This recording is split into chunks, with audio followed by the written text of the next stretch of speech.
고린도전서 13장 사랑장이라고 할 수 있는 귀한 너무나도 중요한 말씀을 보게 됩니다. 고린도전서 13장에 특별히 사랑에 대해서 우리가 많은 은사들도 있고 많은 율법도 있지만 가장 중요한 것이 무엇이냐? 사랑이다 라는 것입니다.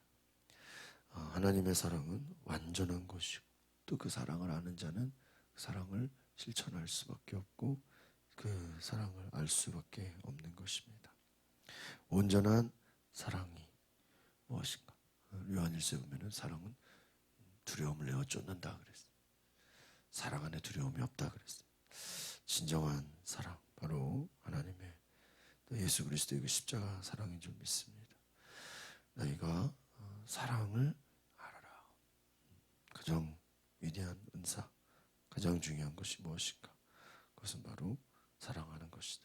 믿음, 소망, 사랑, 영원하다. 그러나 그 중에 제일은 사랑이다. 오늘 우리가 정말 그리스도의 사랑을 알고 깨닫고 그 은혜를 경험할 수 있기를 바랍니다. 8절 같이 읽어보겠습니다. 시작. 사랑은 결코 없어지지 않습니다. 그러나 예언도 사라지고 방언도 그치고 지식도 사라질 것입니다. 이런 생각해 보세요. 주님이 다시 오실 때, 주님이 다시 오시는 그 재림의 때에 결국 남는 것은 무엇이냐? 사랑이다. 마지막까지 끝까지 가는 것은 무엇입니까? 사랑입니다. 예언도 사라지고 방언도 그치고 지식도 사라질 것이다. 그러나 그때에 지금은 앞에서 말한 것처럼 뒤에서 말한 것처럼 희미하게 보이지만 다 알 수 없어요. 부분적으로 예언이나 방언이나 부분적으로 주님 다시 오실 때 우리가 천국에 올라가서 하늘 예수 그리스도의 그 모든 것을 다 알게 될 때에 영원한 것은 무엇이냐? 사랑이라는. 여러분 예배도 그렇지 않습니까? 여러분 우리가 하나님 나라 천국에서 거기에 악이 없는데 그것은 예배하는 것이 하나님을 높이는 것. 남는 것은 예배예요. 우리가 하나님 예배하는 훈련이에요. 어떻게 보면 예배는 천국의 모형이에요. 싸우거나 거기서 욕심 부리거나 다툴 일이 없어요. 이 땅에서는 누가 많이 가졌냐, 누가 높냐 낮냐, 힘이 있냐 없냐. 천국에 가서 거기 슬픔이 있습니까? 거기서 아픔이 있습니까? 싸움이 있습니까? 두려움이 있습니까? 영원한 것은 하나님을 만나는 예배고 하나님을 높이는 것이죠. 마찬가지로 사랑도 결코 없어지지. 하나님의 그 사랑 안에 있는 것. 그 사랑 가운데 우리가 살아가는 것이고 영원한 것이라 결코 없어지지 않는다는. 우리가 이 땅에 살면서도 여러분 많은 스승들 또 많은 지식들 또 예언 많은 능력 은사도 있지만 가장 여러분 기억에 남는 것이 뭘까요? 사랑 아닙니까?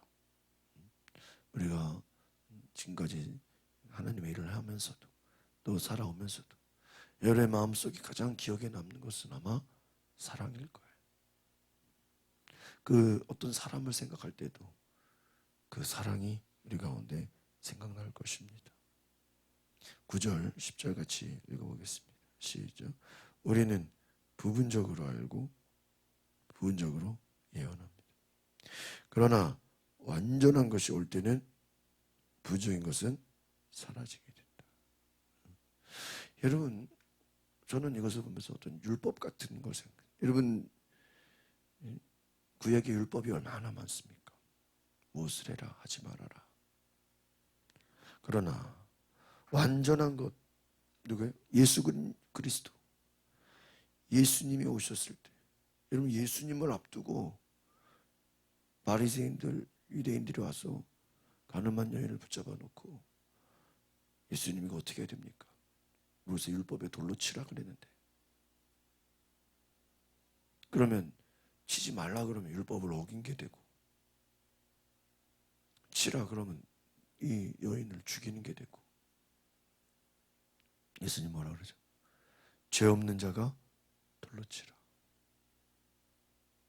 죄인들은 이 여인을 죽이려고 또 예수님을 시험하려고 왔지만, 예수님은 이 여인을 불쌍히 여기시고 용서해 주셨어요. 이것이 바로 사랑인 것이죠. 영혼을 살리고 용서하시는 사랑. 율법만 가지고 우리가 하나님을 다 알 수가 없어요. 또 부분적으로 경험할 수는 있어요. 그러나 하나님의 그 놀라운 그 은혜에 우리를 용서하시고 우리를 살리시려고 그 예수님이 대신 죽으시는 그 사랑. 여러분, 십자가의 사랑을 그에게 율법으로 어떻게 할 수 있겠습니까? 수많은 율법들이 있지만 예수님께서 내가 하나님을 사랑하고 내 이웃을 내 몸과 같이 사랑하라라는 그 안에 다 집어넣은 거예요. 그러니까 실제로 사랑은 없으면서 율법만 지킨다, 그 말이 안 된다는 것이죠. 부분적으로 우리가 퍼즐을 보시면 부분적으로 그 퍼즐의 조각이 있지만 그 조각을 봤을 때는 우리가 뭔지를 몰라요.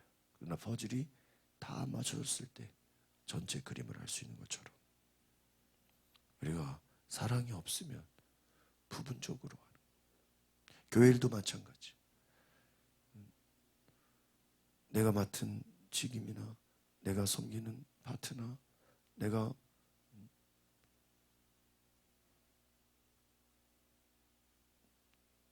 하나님 앞에서 내가 감당하는 모든 것은 다 부분에 불과해요. 여러분 한번 성가대로 생각해 보세요. 성가대 베이스 혼자서 부르면은 노래가 됩니까? 테너 혼자서 부르면 그게 노래가 됩니까? 부분적으로 같이 연합할 때 아름다운 음악이 되는 것처럼 우리는 사랑이 없으면 부분에 불과하다. 그래서 사도 바울이 위대한 것은 바로 그가 너무 엄청난 많은 계시와 하나님의 음성과 감동을 받았지만 그가 겸손히 정말 하나님의 큰 뜻을, 특별히 교회와 덕을 위해서 이 모든 것을 전체를 볼 수 있었다라는 거예요. 10절 같이 보겠습니다. 시작. 그러나 완전한 것이 올 때는 부분적인 것이 사라지게 될 것입니다. 다 너가지 아무것도 아니다. 뭐 어떻게 할 수가 없다. 여러분 또 영화가 나오기 전에는 그 2, 3분짜리 예고편이 나오지 않습니까? 여러분 예고편 2, 3분 보면서 우리가 그 영화를 알 수 있나요? 전혀 알 수 없죠. 이런 느낌만 보는 거예요. 전체를 본 사람 앞에서 예고편 아무 의미가 없는 거예요. 다 그 안에 들어있어요. 여러분 율법이 사랑이 있다고 해서 율법이 필요 없는 겁니까? 그렇지 않아요. 예수님께서 나는 율법을 폐하러 온 것이 아니라 율법을 어떻게 완성하러 왔다 그랬어요. 부분이에요. 여러분 건축의 재료만 가지고 그게 건물이 되어집니까? 서로 연결시키고 서로 붙여야 되고, 자동차가 부품만 가지고 되는 게 아니죠. 서로 연합이 돼야 되잖아요.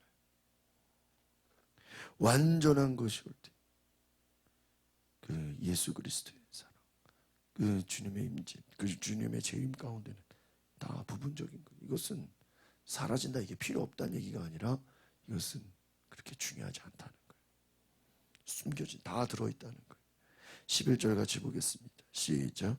내가 어린아이였을 때는 어린아이와 같이 말하고 어린아이같이 이해하고 어린아이같이 생각했어요. 그러나 어른이 됐으면 어린아이의 일들을 버렸습니다. 여러분 정말 사랑이 없을 때는 그냥 하나하나 그냥 거기에 작은 것에 살고 죽고 막 거기에 욕심부리고, 그러나 큰 세계에 가서 버리는 거죠.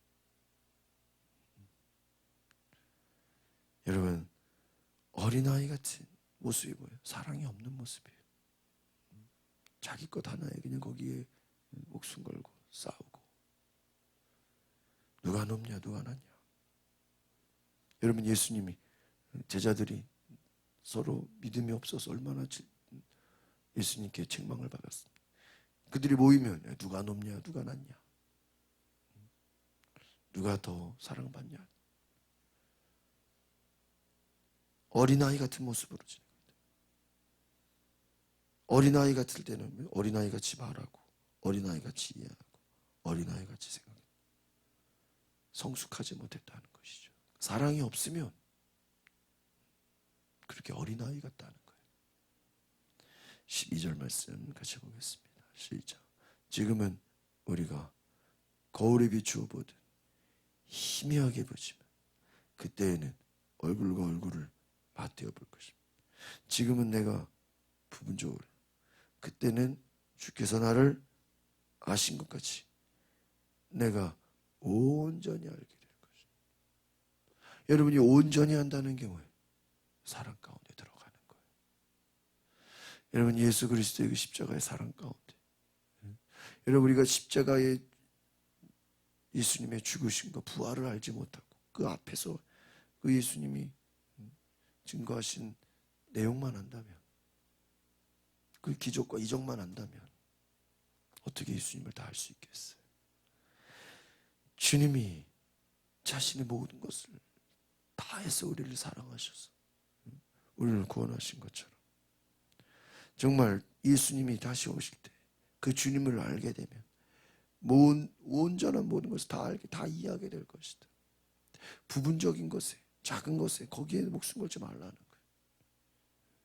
너희가 지금 가진 것에 거기에 너무 얽매이지 말라는, 그 하나님의 그 사랑 가운데 우리가 살아가라는 것입니다. 13절 같이 읽어보겠습니다. 시작. 그러므로 믿음, 소망, 사랑, 이 세 가지는 언제까지나 남아있을 것인데 이 가운데 가장 위대한 것은 사랑입니다. 여러분, 생각해 보십시오. 믿음, 이 믿음 하나만 가지려고 해도 얼마나 중요해요. 여러분, 성경에 대부분의, 제가 보면 진짜 모든 처음부터까지 아마 제일 많이 나오는 게 믿음이에요. 예수님도 제자들에게 제일 많이 강조한 게 믿음이에요. 아마 여러분, 목사님들 설교 대부분은 다 믿음이에요. 아마 저도 믿음 제일 많이 얘기하는 거예요. 믿음 없는, 믿는 자가 되라. 믿음대로 될지어다. 여러분, 믿음 아닙니까? 순종도 믿음이고 다 믿음이에요. 하나님이 역사하실 것을 바라보는 거예요. 근데 여러분, 그 아무리 대단한 믿음이라 할지라도 믿음이 얼마나 여러분 어려운 거예요. 믿음 하나만 갖기도 여러분 쉽지 않잖아요. 하나님을 믿고 신뢰하고 그 약속의 말씀에 순종하고 주님 바라보고 어려움을 이기고 고난을 이기고, 이 모든 우리의 삶에 여러분 신앙생활 다 믿음 아닙니까? 믿음대로 우리가 살아가고 믿음대로 기도하고, 그리고 이 시간 새벽기도 나와서 기도하는 것도 다 믿음 아닙니까? 코로나를 이기는 것도 믿음이고. 어떻게 여러분, 우리는 아마 다 고르라면 믿음일 거예요. 두 번째 소망은 천국을 바라보는 거예요. 하나님 나라를 바라보는 거예요. 이 땅에서 우리가 소망을 두지 않는 거예요. 하나님 나라, 영원한 나라, 그 소망을 두는 거예요. 여러분, 이 소망이 없으면 우리는 낙심할 수밖에 없고, 여러분, 이 땅의 삶이 전부가 아니잖아요. 하나님 나라를 바라보는 천국의 영원한 소망, 이게 중요하지 않습니까? 천국의 소망 없이 이 땅에서의 삶이 전부가 아니잖아요. 하나님 나라의 소망, 이것이 얼마나 중요합니까? 이 소망을 갖는 것도 쉬운 게 아니에요. 여러분, 정말 성경 하나하나를 잘 보면 결코 쉬운 말씀이 없습니다. 그런데 사랑, 이 사랑은 뭐예요? 관계성이에요. 요즘 저녁에 이제 어제부터 성령 강림 저녁 기도회를 시작했어요. 성령님이 누구신가? 어제부터 말씀을 전했습니다. 여러분, 성령님은요, 어떻게 보면 비밀이에요. 물론 예수 그리스도도 비밀이지만 저는 성령님은 그 비밀 속에 또 비밀이 것 같아요. 왜 하나님께서 성령님 우리 가운데 보내셨을까? 그래서 왜 너희가 성령을 받으라? 저는 그것은 사랑이에요. 사랑. 그 자신의 모든 것을 다 주시는 거예요. 예수님 오셔서 십자가에 죽으시고 부활하셨지만 그것만으로 아니고 우리 속에 들어오셔서 그 사랑은 뭐냐? 교제하는 거예요. 여러분, 우리가 멀리 계신 정말 알 수 없는 하나님을 그냥 바라보고 알지도 못하면서 믿고 소망하는 게 아니에요. 이 사랑은 뭐냐? 교제하는 거예요. 하나님과 깊은 교제. 바울이 정말 이런 하나님의 말씀을 증거하고 이런 계시를 받고 그가 정말 많은 말씀들을 줄 수 있었던 건 무엇일까요? 하나님과의 사랑이. 여러분, 하나님 사랑하지 않으면서도요 율법을 지킬 수 있어요. 사랑하지 않으면서도요 얼마든지 교회 일할 수 있어요. 의무감으로, 책임감으로. 여러분, 사랑이 없이도요 공부해서 시험 보고 합격하면요 목사가 될 수 있어요. 그렇잖아요. 여러분, 교회 어느 정도 다니면 집사, 권사, 장로 되잖아요. 사랑 없어도요 다 할 수 있어요. 그러나 사랑이 없다면 진정한 하나님의 일을 한다고 할 수 없습니다. 여러분, 율법만으로도 하나님 섬길 수 있어요. 그러나 하나님을 사랑하지 않는다면 오래가지 못해요. 우리가 습관적으로 사람들을 도와줄 수는 있어도 정말 사랑하지 않으면 희생하지 못해요. 그렇죠? 우리가 내 모든 것이 많아서 넘치게 줄 수는 있지만 내 것을 남에게 준다는 것은 이건 희생 아닙니까?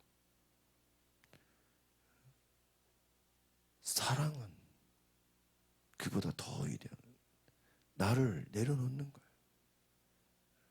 내 목숨을 주는 것과 같은 거예요. 예수님께서 내 이웃을 내 몸과 같이 사랑하라. 저는 그것을 그렇게 얘기해요. 내 이웃을 네 자식같이 사랑해라. 우리는 내 몸과 같이 사랑해 이러면 잘 느낌이 안 와요. 그런데 아마 이걸 한국식으로 번역을 했으면 내 이웃을 네 자식같이 사랑하라. 그러면 다 이해가 돼. 그렇죠? 자식을 사랑하는 거는 어떻게 해야 되는지 다 알아요. 아마 내 이웃을 내 부모같이 사랑하라. 이러면 또 잘 와닿지가 않아. 그런데요, 내 이웃을 네 자식 거기다가 플러스 네 손자 손녀 사랑하는 것처럼 한번 해봐라. 그러면 다 이해가 가요. 왜? 다른 나라들은 몰라도 일단 우리 대한민국 부모들은 자식을 위해서 뭐 할 준비가 돼 있어요? 희생할 준비가 돼. 줄 준비가 돼 있어. 달라고 안 했는데도 줄 준비가 돼 있어. 희생할 준비가 돼 있는 게 부모의 마음이. 그러면 여러분, 그와 같이 다른 사람을 사랑하십니까? 그건 우리가 또 다른 이야기예요. 아마 성경은 내 이웃을 네 자식같이 사랑해라. 야, 이거 쉽지 않을 거예요. 네 손자 손녀 사랑하는 것처럼 네 이웃을 사랑해봐라. 네 주변 사람들을 네 자식같이, 네 먹을 거 내가 안 먹고 자식 주는 것처럼 그런 희생으로 한번 남을 사랑해봐라. 와, 이거 어렵죠. 여러분, 사랑은 정말로 위대한 것이 나를 희생하는 거예요. 나를 내려놓는 거예요. 그렇지 않으면 사랑이라고 해서 이 믿음과 소망이 다 따라와야 되는 거예요. 믿음과 소망과 이 모든 것이 다 따라와서 열매를 맺는 게 뭐예요? 사랑이에요. 하나님을 사랑하는 것도 마찬가지. 가만 생각해 보세요. 여러분, 사랑이라고 할 때는 그 속에는 희생이 들어가 있어. 나를 내어놓는 거예요. 오늘 정말 위대한 사랑. 예수님이 자기 자신을 다 희생해서 예수님이 자신의 모든 것을 다 주신 것 같은 그런 위대한 사랑을 우리가 경험할 수 있기를 바랍니다. 그 사랑을 알지 못하면 우리는 퍼즐 조각 가지고 사는 거예요. 그냥 다 말씀 중요하죠. 사랑을 알지 못하면 부분 가지고 싸우는 거예요. 사랑 없으면 아무것도 아니에요. 오늘 우리가 이 고린도전서의 13장 참 중요한 장입니다. 참 이것을 깨닫는 것은 쉽지 않습니다. 여러분, 가장 위대한 것은 사랑이다. 정말 하나님을 사랑하고 이웃을 사랑하고 영혼을 사랑하는 그 위대한 사랑, 그 사랑 안에 우리가 살아가기를 소망합니다. 기도하겠습니다. 거룩하신 주님, 주님께서 우리에게 모든 것을 주시고 모든 것을 희생하시고 죽기까지 순종하신 것처럼 오늘 우리도 그 사랑을 알게 하옵소서. 은사를 받기도 하고 기적을 경험하기도 마음의 소원이 응답된다고 할지라도 사랑이 없으면 아무것도 아니라고 하신 거죠. 사랑이 없으면 주님이 알지 못한다고 하는 거죠. 주여, 우리가 정말 하나님의 그 위대한 사랑을 알게 하여 주시옵소서. 그 사랑 가운데 하나님과의 친밀한 교제가 있게 하시고 그 사랑 가운데 이웃을 사랑하며 영혼을 사랑하는 하나님의 놀라운 은혜가 있게 하여 주시옵소서. 예수 그리스도 이름으로 기도하옵나이다. 아멘. 오늘 우리가 시간에 기도하실 때 하나님, 우리가 율법으로서가 아니라 정말 하나님을 사랑하게 하옵소서. 정말 우리가 이웃을 사랑, 정말 나를 희생하는, 나를 내어놓는 정말 하나님의 사랑을 깨닫고 실천하는 사랑 안에 살게 하옵소서. 우리 다 같이 주여 부르고 동성으로 기도하겠습니다.